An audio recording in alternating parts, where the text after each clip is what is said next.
আর ওই ষড়যন্ত্রকারীরা দুঃসরা যখন আমার শ্রমিকের উপরে ষড়যন্ত্রমূলক মিথ্যা মামলা দেয়, শ্রমিকদের উপরে যখন নির্যাতন চালায়, তারা অনাহারে অত্যাহারে নাকে এখানে থেকে এদেশের শ্রমজীবী মানুষকে এই চালক ভাইয়েরা সেবা দিয়ে যায়। কিন্তু আমরা যেটা দেখি, এই সেবা দেওয়ার পরেও আমাদের উপরে যে ধরনের জুলুম হয়, অত্যাচার হয়, নির্যাতন হয়, শ্রমিকের উপরে যে নিপীড়ন, সেটি কিন্তু বন্ধ হচ্ছে না।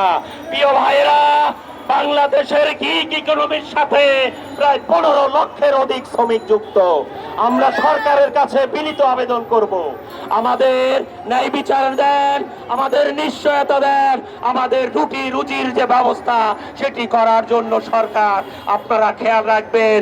আমার শ্রমিক যেন রাস্তায় গাড়ি নিয়ে আসলে তাকে যেন আর হত্যাকারীদের হাতে পড়তে না হয়, ডাকাতের হাতে যেন পড়তে না হয়, ছিনতাইকারীর কবলে পড়ে যেন জীবন দিতে না হয়। আমরা সেই নিরাপত্তা চাই। আমরা পুলিশের সর্বাধিক সহযোগিতা চাই। ঢাকার বাইরের শহরের রাস্তাগুলোকে নিরাপত্তা দিতে হবে। আমরা নিরাপত্তা চাই, আমরা বাঁচতে চাই, আমরা দেশের উন্নয়ন চাই, আমরা অর্থনীতির উন্নয়ন চাই, আমরা শ্রমিকের অধিকার চাই, আমরা ন্যায় বিচার চাই, আমরা বাঁচতে চাই। আমাদের পাশে দাঁড়ান, আমাদেরকে বাঁচান। আমরা যদি না বাঁচতে পারি, দেশের অর্থনীতি পিছিয়ে যাবে।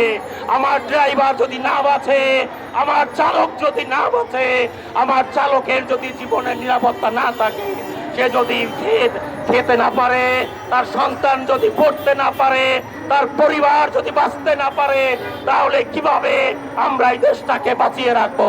প্রিয় শ্রমিক ভাই ও বোনেরা, আমরা যেটা বলতে চাই, আমাদের সরকার এগুলো বিবেচনায় নেবেন এবং আগামী 16 তারিখে আমাদের চালক রকির মামলাটি উঠবে।